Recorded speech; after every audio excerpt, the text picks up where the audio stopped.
Welcome to Satsang.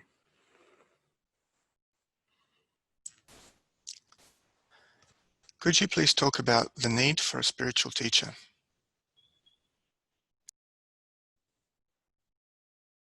Okay. So people live in dream. They live in a matrix in their mind, believing it to be real. And that is a problem. Because they believe it to be real, they comply with it, they protect it, and they don't really know how to get out of it, because when they try to get out of it, they're dreaming to get out of it. Someone who's awake, or what you'd call a spiritual teacher, is not in the dream anymore. They don't live in dream any longer. They are living as reality, beingness. And there's a huge difference between living as beingness or reality and living as an ego. The ego is completely imagined. It is not real. It is totally fraudulent. Beingness is real. It is not imagined. It is not fraudulent, and it is always here. But in the dream, people think they can dream their way out of the dream. They don't realize they're actually dreaming. And so it's difficult for people to get out by themselves. Someone who's a spiritual teacher will actually seem like a murderer because they're actually murdering the dream. So you can find yourself as reality. And there's going to be a fair bit of resistance to that because the dream thinks it's real. The dream is basically just a survival mechanism for the body. But in that dream, if the person can become thirsty enough for freedom from the dream itself, they become willing to do whatever it takes to get out of the dream and know themselves as reality or truth, something can occur. For those people, they usually find someone who's already out of the dream, who's awake. Somebody who already has awareness, aware of itself in an ongoing way, 24 hours a day. That person knows how to get out of the dream, otherwise they wouldn't be out of it. It's very difficult for someone who's still in the dream to help anyone get out of the dream, because if they knew how to get out, they would already be out. Someone who's not dreaming anymore, someone who's actually has awareness, aware of itself, who's living as beingness, who's living as presence, has every chance to help you get free if you are willing, if you are thirsty enough. Trying to do it by yourself is almost impossible because the dream tricks itself into thinking it's getting somewhere when all it's doing is having another dream. The most dangerous thing this dream or ego can have or be confronted by is somebody who's really awake, because there's nothing in it for the ego. The ego actually is the problem. And so it learns to surrender. And in unconditional surrender, the scene is set for enlightenment. That is achieved through the practice of acceptance, the practice of meditation, the practice of self-inquiry, the practice of yoga, the practice of Tai Chi. Any of these practices that bring you back to reality are setting you up for awakening. The only thing that's in the way is the constant dreaming and the belief that the dream is real. Part of that belief is the belief, I am the mind, I am the body, the cause of all suffering. Not even true. You are beingness. You always have been. You are now. You can't be anything else. Maybe you're not aware of it right now, but that's the truth. You are that. Find someone who's awake if you're interested in getting free. and play with them.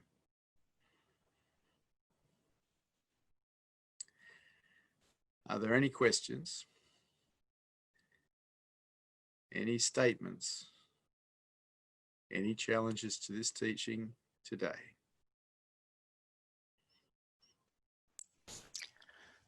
The first question is, if I can't find an enlightened teacher, what is the best I can do by myself? The best you can do is find an enlightened teacher. Even Osho said, I recall him saying, you know, dead masters don't kick ass. Waste of time being with one. Find a living master. Find someone who's awake to be with, because they can help you get free. If you can't find a living master, you simply haven't tried hard enough, because they exist. They may be hard to get to. I remember when I was a seeker, I had to leave Australia and I had to go and live in America in 1984, 85. Then I had to live in India in 1989. And that's how it was. There was no one in Australia. There was no one in my city. As far as I knew, there was no one in Australia even. And so I had to wander to other countries and find awake people to be with. How thirsty are you for freedom?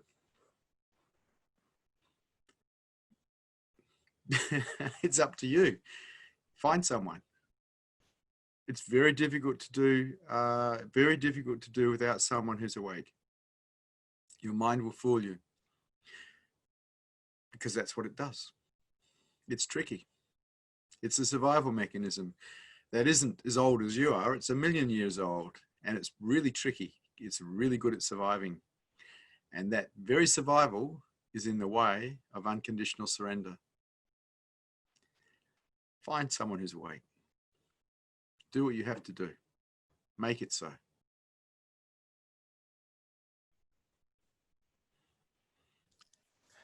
How can you recognize if a teacher is right for you? If they're awake, they're right for you. You're going to find, if you're looking for a teacher who's awake, they're rarities. If you're lucky enough to find one that you can actually be with, you're with the right teacher. The right teacher is going to take you apart. The right teacher is not going to be your dear old uncle who's going to flatter you and make you feel good. The right teacher is going to take you apart. And they may at times seem like your enemy, but they're not your enemy. They're trying to set you free. What's required from your part is your willingness to do whatever it takes to get free. And that's going to be up to you. How can you find your right teacher? I wish there was more. Wake up and you can be one. Wake up and you can be a light for others, so others can see in this darkness. Wake up.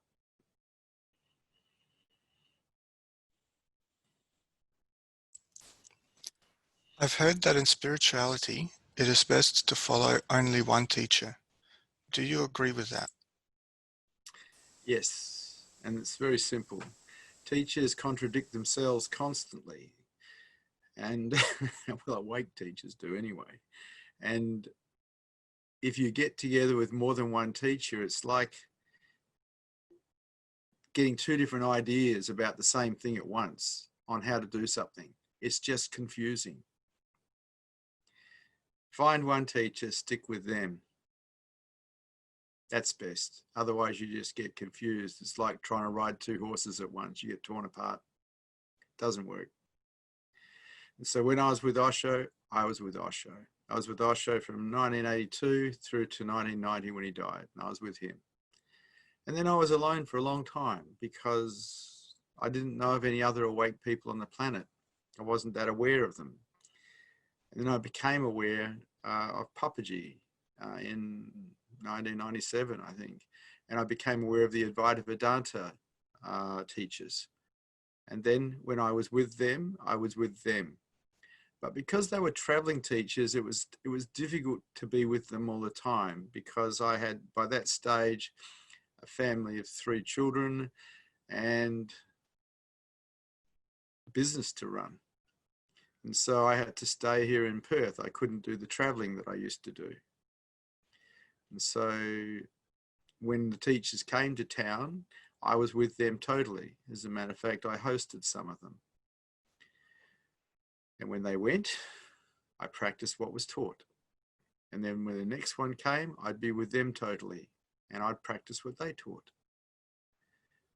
Preferably, it's best to be with someone who's in your hometown, who's not moving about, because it's difficult if you have to follow someone around the world.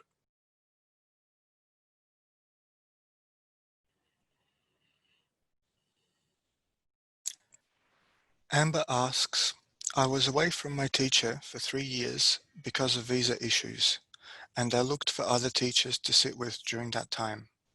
But I was always conflicted, as I would compare everyone else to him. After your teacher Osho passed away, did you feel disappointed in other teachers? With Osho, I had a lot of false understandings of what enlightenment was. Not because I hadn't had satori's, I had, but I had got caught in his personality and his image. I hadn't separated the personality and the image from the being, because Osho had a presence, and it is the presence that is the Buddha. That is awareness on awareness. And in a way, I'd fallen in love with the personality, with the appearance of Osho. And there was a mistake in that, because really what I was into was the presence. It is the presence that is the Buddha, and it is the presence that is always the same in any human being where awakening has occurred. And so there's a few mistakes in the first place. Osho was a very beautiful, charismatic master, and I loved him to bits. But I did fall in love with the body image and the personality, and somehow I missed the presence, in that I could feel it, but it wasn't what I was actually into. Anybody who's awake has a presence. You tune into that presence, forget everything else, you tune into that presence, and you can find yourself as truth. The presence itself is a doorway to your own true nature. Comparing teachers, whew, they are so different. They have so many different ideas, but ultimately they all teach one thing: unconditional surrender. Because unconditional surrender of the mind is the gateway or the doorway to higher consciousness, the gateway, the doorway to enlightenment.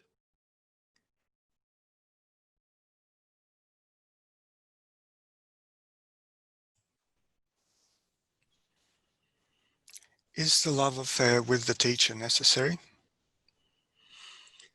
The love affair with beingness itself is necessary, because it's in that love affair that the ego lays down and surrenders unconditionally. That can be done as a part of a love affair for a teacher, but you can get caught in that because you're loving something that's not really truth. Beingness is truth. The Buddha field is truth. The personality in the body is just the personality and body. And that can be attractive or not attractive. It's irrelevant. What's irrelevant is the Buddha field. What's irrelevant is the presence. Because when someone wakes up, or when awakening occurs in someone, that's a better way of putting it, they're no longer living as an I, they're living as presence. The I drops, because the I was never real.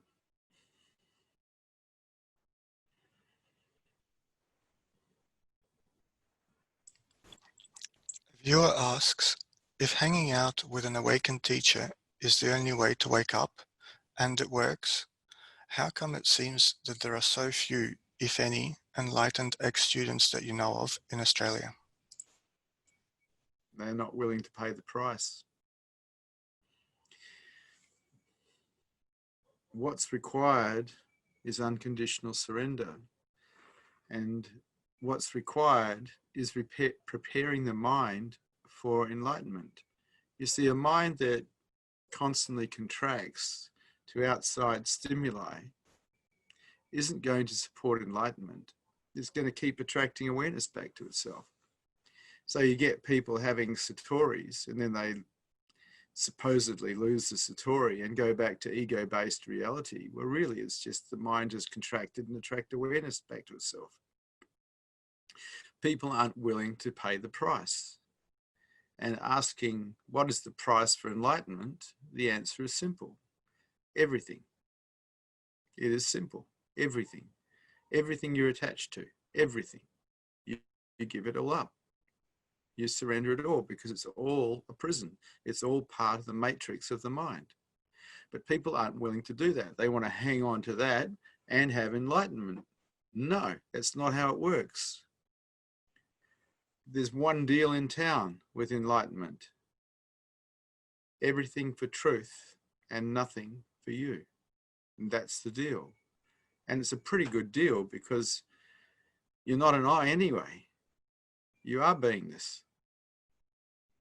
But most people don't want to pay the price.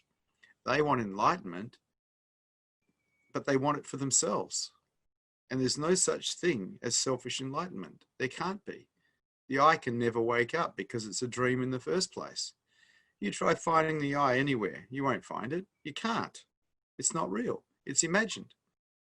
It's a projection. It doesn't wake up. If anything, after awakening, there's an absence of it, because it dissipates, because it's obviously seen as not real. So it's people are not willing to pay the price. So in the love affair with truth, you lay down your life and you give your life to truth, or you give your life to God or beingness, or whatever you want to call it, but you give your life up. You surrender unconditionally. Not my will, but thy will. In this unconditional surrender, awakening can occur. What are you willing to pay? What are you willing to pay for freedom? How thirsty are you to be free? How much do you know? Do you know that you're in prison? Do you know that the mind is a prison? It's a matrix. It's not real. How much do you know? And are you willing to get out? Are you willing?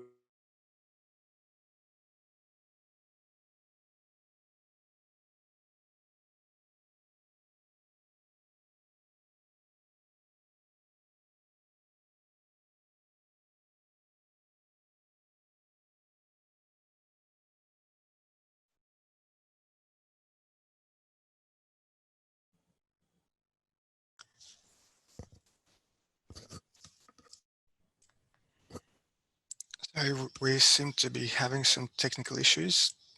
Are you there, Vishrant? Yeah. Okay, so you froze for a minute.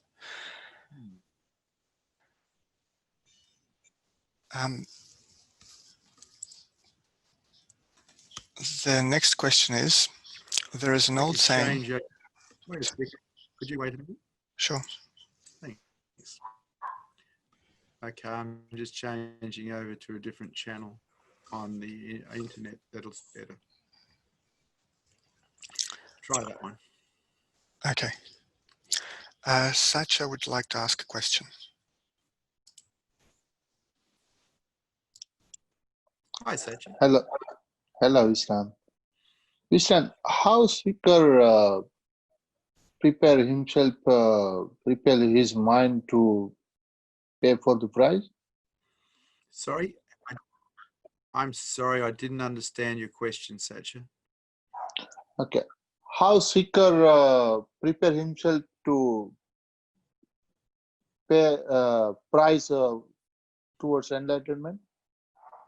I'm sorry, Satya, I can't understand you. Can you ask me again, please? Okay, Vishrant, how seeker is going to prepare his mind and he's ready to pay a price towards enlightenment? Oh, okay, I understand your question now. How? Well, that's the thing about finding someone who's awake to be with. They will show you how. It's very difficult to do it by yourself. It's very difficult to know the way. Someone who's awake has already been down that path. They've already got themselves out of the jungle. They know the way. And so you find someone who's awake and they will show you the way out. But it's a little bit like being lost in the jungle, and you find a guide, and the guide says, I can take you out. And you say, no, I'll find my own way out, which is what most seekers do. They try to find their own way out, and they ignore the guide's advice, and they don't follow the guide's instruction, and they end up remaining lost. You see, if you find someone who's free, who's awake, you follow their instruction. You don't think you know better. How would you know better? How could you know better? You're lost. They are free. They know the way out. And so you follow the instruction of the awake one. Osho, this instruction was simple. Develop a silent witness. Be the watcher. Meditate. This was simple. And this is what I practiced. Meditation. Developing a silent witness that watched the mind. And because the mind could be seen, the obstacles that are in the way, the obstacles that created contraction, were removed. But it was a result of following his instruction, not a result of thinking I knew the way, when obviously I didn't, otherwise I would have been free. I followed his instruction. I also followed his instruction to self-inquire. I also followed his instruction to enter the way of the heart and live the way of the heart. I followed these instructions, and these instructions led me to developing a mind that would support enlightenment. Okay, Vishrant. Thank you. And Vishrant, I have another question, if you allow me to ask. Sure. Vishrant, what is the difference in between formal meditation and self-inquiry, and how they both will work? Okay, well, formal meditation is sitting. The usual one in Buddhism is sitting and watching the breath at the lip or at the stomach. And you watch the breath come in, and you watch it turn, and you watch it go out, and you keep your awareness on the breath, which means you're keeping your awareness on something that is real continuously. And this eventually takes you to a state of no mind, where the mind is not thinking. You're just there, but your mind is not thinking. And some people say that this is the waiting place for enlightenment. It can be, but more work than just going to no mind is required for awakening. Self-inquiry is asking the question, who's aware? So it's not really a meditation. Asking the question, who's aware, and turning awareness back to itself is not really a meditation. It's a practice of trying to turn that's aware of the mind back to itself, because that's aware is our true nature. Now, that can happen through self-inquiry, but it's unlikely that it will stay if the mind is still contracting every time it disagrees with something. And so if the mind is not a mind that is in acceptance of life, a mind that is equanimous, it's likely to attract attention back to itself, or awareness back to itself, after awareness has found itself through self-inquiry. And so the work is to develop a mind that is equanimous, a mind that doesn't go into massive reaction every time it doesn't agree with something, a mind that stays quiet, still, peaceful, tame, cool.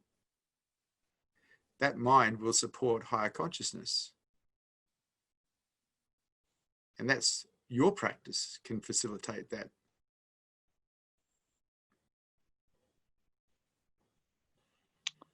Okay, thank you, Vishrant. Thank you, Satya. Next, Kalimba would like to ask a question. Hey, Kalimba. Hi, Vishrant. The unmute button just moved. Look, I go through a lot of confusion with this. I think I remember somebody asking you ages ago if you knew of any other enlightened people in Australia, and my best recollection was, there's not that you know of. Mm-hmm. Now, if hanging out with a master, and I've been with Osho, I was with him pretty unconditionally as much as I could be for 4 or 5 years. I was in the commune.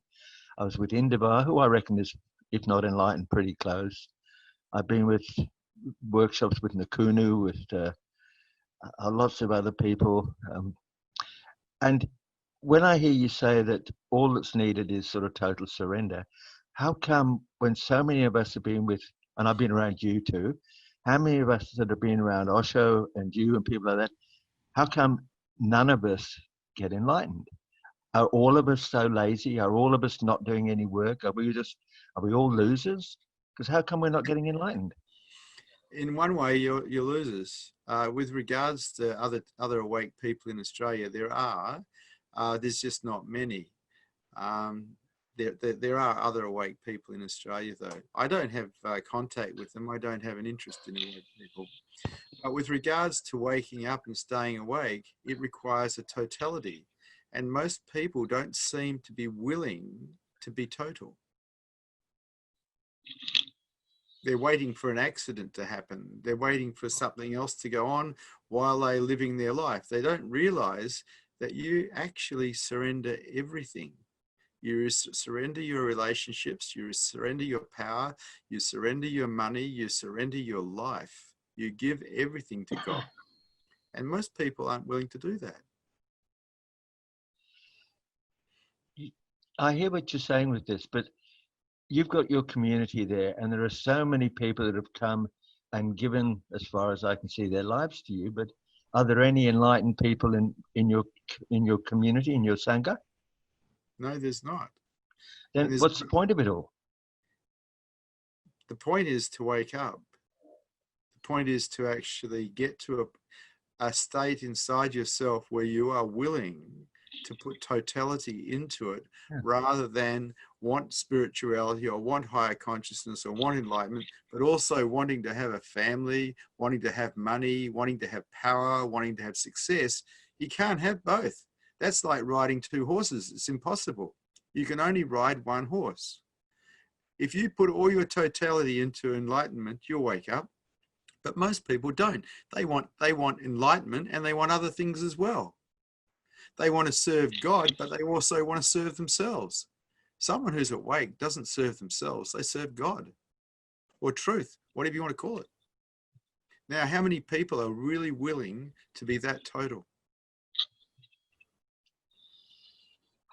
Well, I feel inside myself that nothing outside really matters very much. I mean, I do things. I play bridge, I play music, I do volunteer work and stuff like that I really love.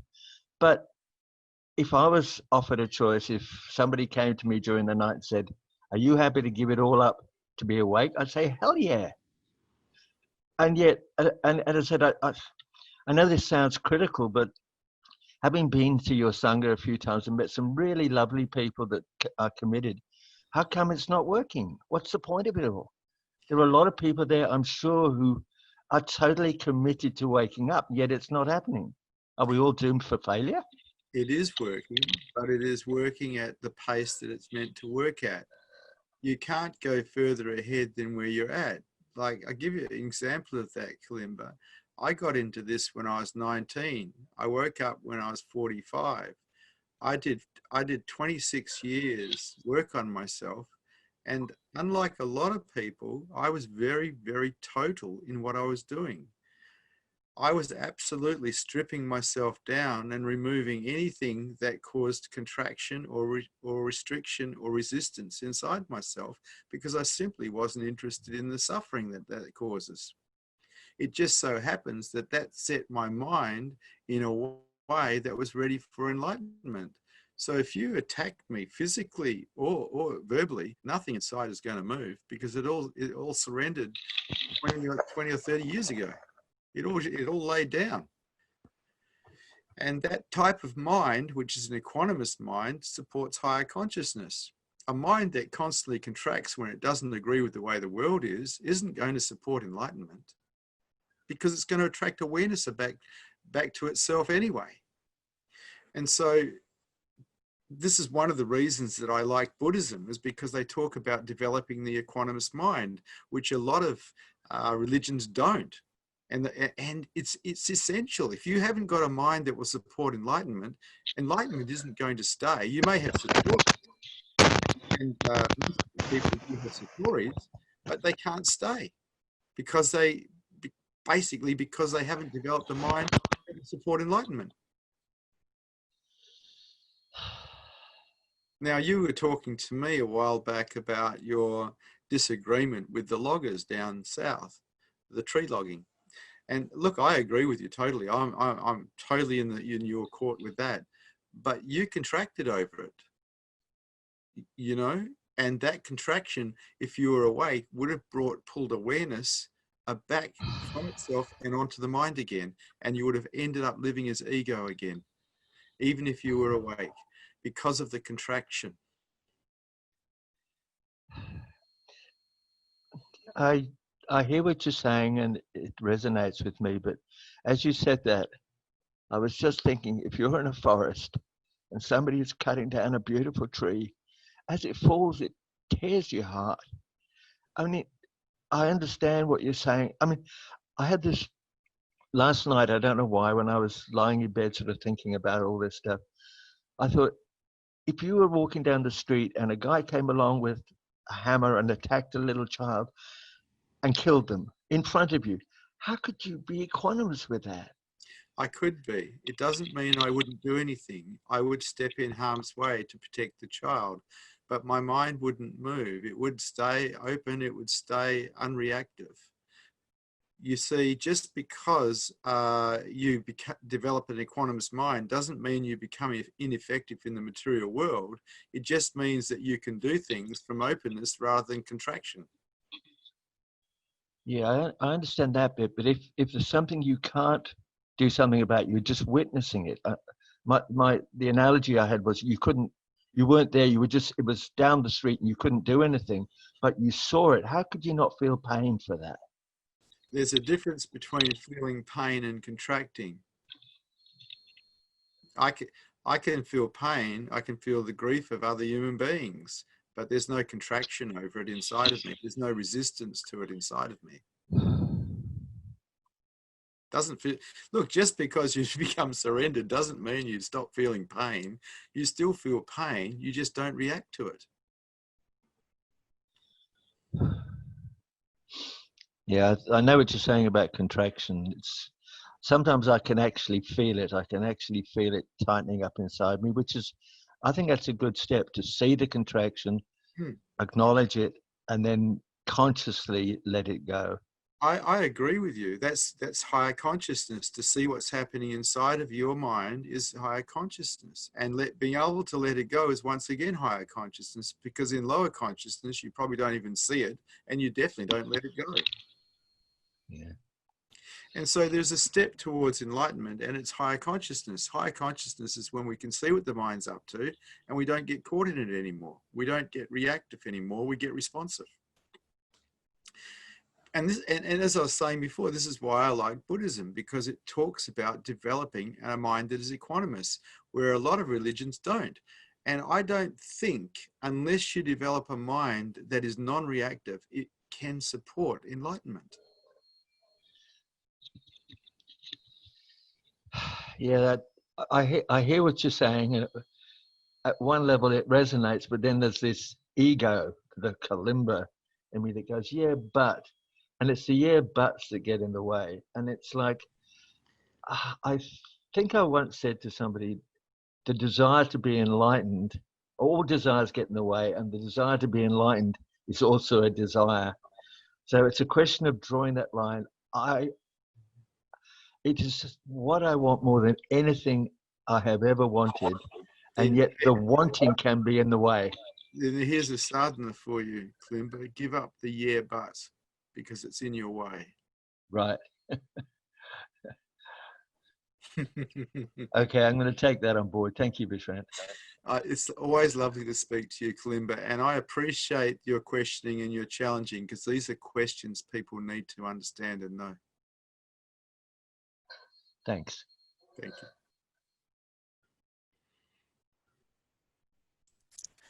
A viewer asks, It sounds like it might be best to join a monastery or nunnery where totality for enlightenment would be easier than living in the world with all its responsibilities and distractions.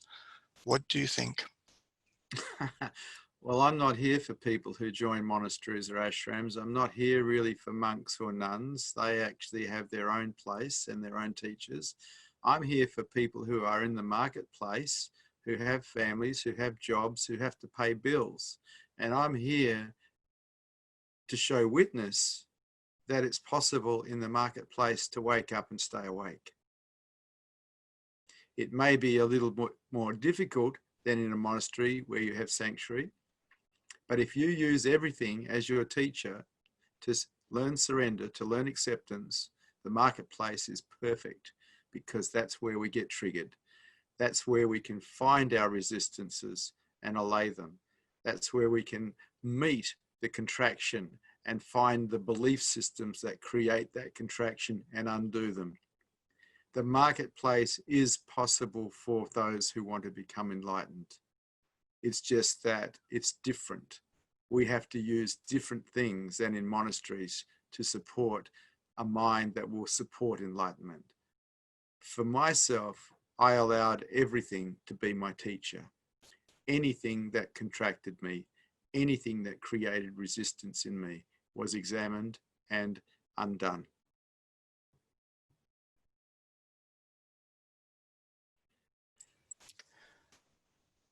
The next question is from a viewer who asks, I recall Jiddu Krishnamurti saying that it takes great presence to stay centered in the face of great beauty and great sordidness. Is this the equanimous mind you speak of? Yes. Sounds wonderful, but so hard to do. Yes. You can't grasp that either. When they talk about great centeredness, no grasping. All grasping takes you away from center.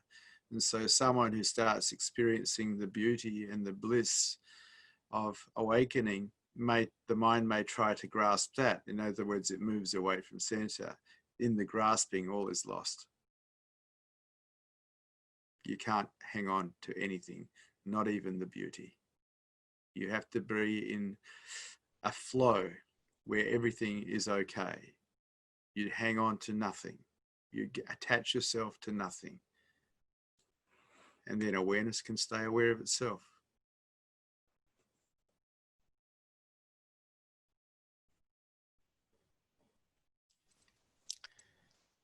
We have another question from a viewer.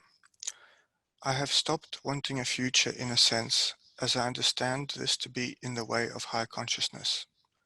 However, I sometimes still feel grief or sadness about the loss of the future dream. Does this grief or sadness mean that I haven't given up the idea of the future? Yeah, you're grieving the future. You're grieving the loss of something. That's okay. There's only one desire that's needed. That's the desire to be free, the desire to wake up. There's no other desire that's worthy. That's the best desire. That's the one desire that you only give up right at the end, because that's the desire that has you become willing to do whatever it takes to support higher consciousness and support enlightenment.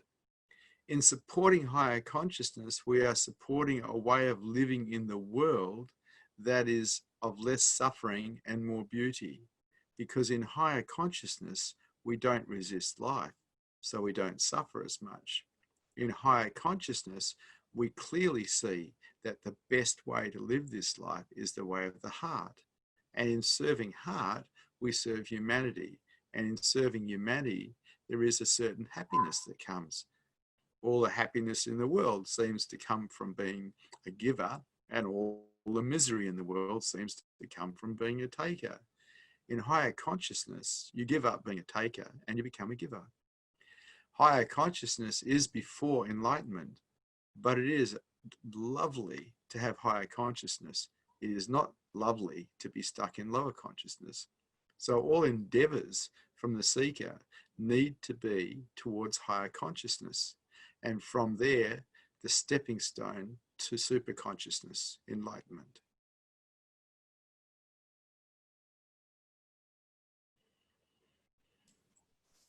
Arun would like to ask a question.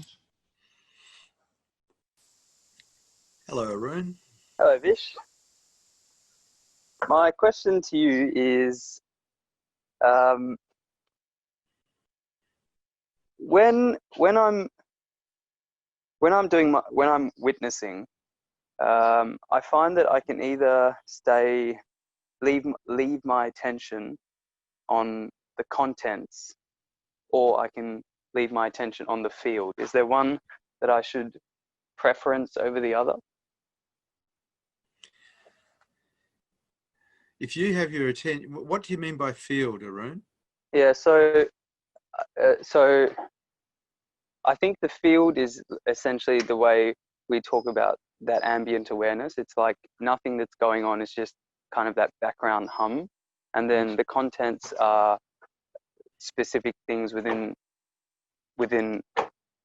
our normal consciousness. So the way Osho was describing it was, he said, initially you have to concentrate on the rose, and then he said you have to then shift your attention to the knower of the rose, the watcher of the rose. And then he said eventually you reach a point that is your attention is neither on the rose nor on the witness, but this space in between. So at the moment, I'm finding I can either concentrate on the external or the person watching the external, but there is no in between. So I just wanted to know if you could tell me where I should start with that process. Okay, so there's a rose. We'll pretend there's a rose, okay. And there's a witness to the rose, something that's simply watching the rose. Yep. And then there's something aware of the watcher and aware of the rose. Yep. Now, the in-between that Osho is actually talking about is that's aware of the watcher and aware of the rose, because that is our true nature, pure awareness. The watcher is actually developed by the mind. It's a mind structure. It's a detached part of the mind that watches the rose. And because it watches and it's detached, it doesn't get caught in the story of the rose. Yep. Beyond that again is pure awareness that is aware of the watcher and aware of the rose. That's aware of the watcher and aware of the rose is our true nature, and that is what eventually has to become aware of itself.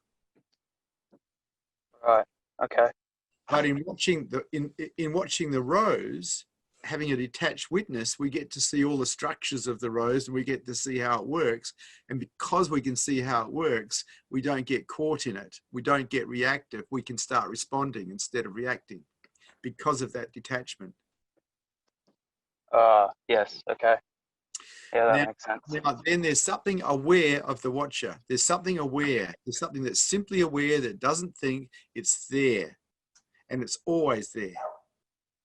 And for most human beings, it's aware of the mind, and through the mind and the senses, the world. So awareness is on the mind, what's thinking, being thought, and through the senses, the world.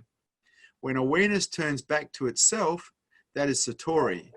When it stays on itself, that is enlightenment. Right. So from that, it would make more sense to place my awareness not on the contents outside. No. No. Okay. There's a misunderstanding there. There is something that is aware of everything you do. Oh, okay. Yeah. What is that's aware, that doesn't think, that doesn't judge? And we're not talking about the silent witness, because this is also aware of the silent witness. This that is aware is beingness. And when it turns on itself, there is a knowing of everything is nothing and everything is everything. That can be described, but it can be known. And so the object of the game is to turn awareness, it's aware of the watcher, aware of the mind, onto itself. Osho used to like to talk in stories. And so he's given a story about a rose. I prefer to go directly to what's actually happening. Your mind is thinking. You can have a witness that's aware of that, which is part of the mind, but there's something aware of the whole thing. What's this that's aware? What's totally aware of everything? It doesn't move, it doesn't make noise, so it's quite overlooked, but it's there. And self-inquiry, asking the question, who's aware, can turn awareness back to itself. Oh, okay. And even outside of self-inquiry with meditation, that's aware of everything. That's what I want to try and tune into, as opposed to just a witness. Right. That's right. And the thing about it is, the reason we miss it is because it is absolutely silent and absolutely still, and we're still looking for experience, because that's what we're programmed to look for. But pure awareness is not an experience. It is what experiences appear in. It is the background. Yeah, that's much harder to tune into, I found, than just the witness. Oh, heck yeah. Yeah. If you tune into that, you're having satoris. Even if they're little, you're having satoris. Yeah. That was actually very briefly, that was essentially my second question, where I was going to ask you, when I sit for meditation, there are these very brief periods, and I almost seem to pass out after them, in the sense that I just get so almost sleepy, where it goes into this dizzying state, and then I feel like I've either fallen asleep or I come to, and then I just feel extremely exhausted. And I don't know, I don't know why that happens, but it just seems to happen. But it's free. It's in and out. Yeah, but the thing about that is, Arun, it's probably underneath your operating system, you are exhausted. You're probably not getting enough sleep. You're probably doing too many things. You have a very active mind. And when you truly rest in meditation, you feel what's underneath, which is probably exhaustion. Yeah, okay. I think to a large degree, a person in your position would run on nervous energy. Yeah. Because you work in a hospital and you're in the front line. You know, you're always on alert. Yeah. And I think that anybody who's always on alert is probably running past their body. They're actually not being completely aware of what the body needs. And I'd say that in meditation, what you're experiencing is the need for sleep. Not many satoris, just sleep. Oh, well, the mind needs to be able to relax and stay awake. But if the mind relaxes and it needs to go to sleep, it's tired. Yeah. And we have the ability to push past a tiredness, to keep working, to make it happen. People drink coffee to do so, or Coca-Cola, or something that's got caffeine in it. And we exhaust the body. The body really needs to have a certain amount of rest every day. As a doctor, you should know that. Yeah. Oh, yeah. And if you don't get that full rest, then in a way, you're running on exhaustion, and you're probably using adrenaline to make it so. Yeah, well, I'm definitely I find I'm trying to drink less and less coffee, but I know when I want to rest, and then my body, when I'm at work, just needs to, by nature of the work, keep going. So I rely on something that is just a stimulant, essentially. Yep. That's exactly right. But that eventually exhausts the body. Yeah. You end up with adrenal exhaustion, because basically caffeine or any stimulant like that fires off the adrenal glands. Yep. Okay. Aha. One naturopath to one doctor. Yeah. Thank you. Thanks, Fish. Nice talking to you, Arun. Nice to talk to you. The next question is from a viewer who asks, is it true to say that enlightenment is really just a change of focus and perspective, and shifting the habit of where we put our attention? Yes, it is. But it's not attention directed through the mind. It's awareness that is aware of itself. The mind is out of the picture in enlightenment. The mind is redundant. Awareness has simply become aware of itself, and the mind is doing nothing. It is not directing anything anymore.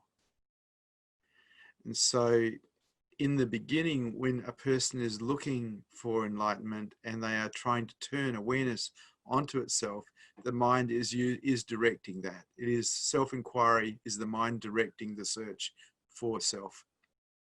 But when awakening occurs, there is no more directing. Awareness is simply aware of itself. The mind is then resting in beingness, relaxed. There is no more directing. It is over.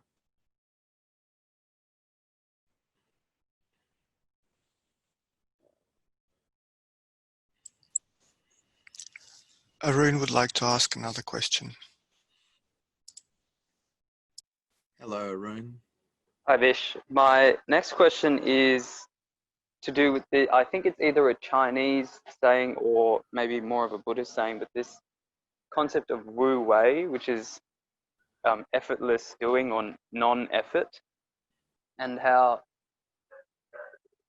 I think it applies, they say it applies to generally the way of life and the Tao, but the way I read it, it extends to basically everything you try and do, where when you are in Wu Wei and doing, then there is no effort required to do. And I would like to ask, as it applies to meditation, sometimes I feel like I have to put a lot of effort in to rein in the mind, and then at other times very little effort is required. Which one is it, and why do some teachers say that no effort is required when I feel like at times I have to put a lot of effort in? So Wu Wei is very interesting. I have a different name for Wu Wei. I called it running on empty. Now, if you have a motor vehicle that's running out of petrol and you're still quite a few kilometers or miles away from a petrol station, you don't put your foot down on the gas. You use as little petrol as you possibly can, and you brake as little as possible. So you're running on empty. You're using the least amount of effort that the car can do to get to your destination. This is the understanding of Wu Wei, to actually put the least amount in to get the most production. And I was fortunate enough to be taught this by existence, because in 1988 I got hepatitis and my liver was really badly damaged. And as a result, I had to sleep 18 hours a day. And if I got angry or upset by anything, I'd have to go back to bed and sleep some more. And so I had to learn to run on empty, to put the least amount of energy in to get the most amount of production. And so existence taught me Wu Wei. Now that extends from a physical way of being in the world to also a mental way of being in the world, doing the least amount to get the most production. Okay. And you've got to know that this runs totally against the way we've been schooled. We've been schooled to be efficient little machines. We have not been schooled in Wu Wei. We have not. Yeah. But really, we need to teach the mind to be relaxed and cool. And that's not what we were taught at school or university. But that's what Wu Wei is about, teaching the mind to be relaxed and cool. Yeah. And as opposed to tense. Yeah. And it takes practice. It just takes practice, because we're so practiced at being tense and efficient that that's our default pattern. We don't, that's what happens. But really, as a seeker, we need to learn to be relaxed. That's why I was given the name Vishrant. It means relax. It actually means restful. And I was not like that when I applied for sannyas. I was really, an efficient little machine, another brick in the wall like everyone else. I had to learn to be cool and relaxed. Okay. Thank you. Yeah. I wish you the best, Arun. It's actually really difficult to be cool because you're programmed not to be. Yeah, I mean, I guess my mind wonders how to be relaxed and cool and still get things done. But I don't know, I guess I just need to see if I can enter a relaxation state and then continue to do work. Here's a tip on that. It's like, if we're open, we're usually relaxed. Yeah. And if we're closed, we're usually tense. Yeah. So the more open you can be in anything you're doing, the more relaxed you probably are. Mm. And Yeah. so I talk about openness extensively as a pathway to enlightenment, because openness counts for everything, in that in openness, we're not resisting life. We're Mm. not suffering. Mm. And we can get everything done. We may not be as efficient as when we're running, chasing our tails, Yep. but we still can get everything done. And so you do lose, when you decide to choose the path of Wu Wei, you do lose some acumen in the world, but Okay. you gain quality of life. Yeah. Yeah. Okay. And quality of life is what we work for. So, you know, why not? Yeah. Yeah. That's why we're doing the thing in the first place, to try and lead to happiness or quality of life.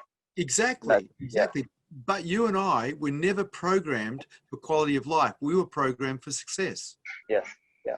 And unfortunately, the price for success, the way we were trained, was having a restless mind that can't Yeah. stop. Yeah. When you were teaching or what was it, the way of the heart, that's essentially, is that the way of the heart is a way to be in the marketplace, essentially the same as the Hindu karma yoga, as a way to do right action to make your life easier? Is that what it is, or is that completely different? Karma yoga is actually yoga. Yeah, look, it's just a way of being in the world that is beautiful. You know, Yeah. if you're in the world and you're following the way of the heart, first of all, you're practicing openness so you can actually perceive love. And secondly, you're in service, not to yourself, but to something else. It can be anything else but you. Yeah. Service to humanity can be in service to just cleaning floors, but you're in service. This is the way of the heart. The only thing that's not the way of the heart really is self-service, selfishness. Self-service. Yes. Selfishness. Yeah. And that causes closedness as well, as the opposite to the openness you were talking about. Yeah, defendedness. Yes. Yeah. Yeah. Look, being undefended and walking through the world is really, really weird for us who have been brought up in the West, because we're not. We're programmed to be defended. We're programmed to be closed. We're programmed to pretend to be open while we're defended. But true vulnerability is the way of the heart. And that means we have to take down our defense systems. Yes. Yes. Thank you. Arun, it's always a pleasure to talk to you. Yeah. Do you have time for me to ask you one quick one, or are there other questions waiting? There are other questions, but you ask your question, please. My last one is, these states of, you know, bliss and ecstasy that people describe going into in meditation, is that, if it's an experience, does that mean that even that is not the true thing that we're going for? Is that still something that's in the mind? Yes. Okay. Yeah, bliss appears in beingness, same as joy appears, as expanded mind appears in beingness. Beingness is what is the background that everything appears in. Like you get a newspaper and you read the print, you miss the background of paper. Beingness is like the paper, and experience is like the print. We get caught in watching and experience, and we're experience junkies. And as a result, we miss the background. Okay. And the background doesn't move. And so this may sound like a silly question, but when on one plate you have offered bliss and ecstasy and all this glorious awesomeness, why then do we choose an opposite state of complete nothingness? Because you recognize that if you have a choice, you're going to go back to living as ego. You surrender preference, you surrender everything. And in that surrender, awakening occurs and stays, but only in unconditional surrender. Okay. All right, I'll take that. It's just hard to wrap your head around from the position that I'm at, because you think, well, there is the highest highs, and then there is a state that they say there where there's completely nothing. And I've heard that they describe the state as nothing as still very dynamic, but it's like, why would you trade the highest high for something that's nothing? And because there's nobody there that has the preference, Arun. You see, the ego doesn't make it to enlightenment. Okay. It's not a party it comes to. And see, the ego wants enlightenment and it projects everything around it being there. But the truth is the ego drops away because you know yourself as truth, not as the ego. The ego is seen for what it is, a fraud, and it drops. Okay. Yeah, I mean, I remember you specifically also saying that, you know, your teachers told you not to get stuck with the experiences, to just go past them. So I don't want my mind to get stuck there either. So we're looking for the background that everything appears in. We're looking for the sky. We're not interested in the clouds. The clouds are just experiences. We're interested in the sky. Because that's our true home. Well, you are that. You are that. Thank you. Sorry for the background noise. I'm going between work and it's just loud, but yes. I understand. Thank you for that saying. Thank you, Arun. Good to see you brave hearts here today.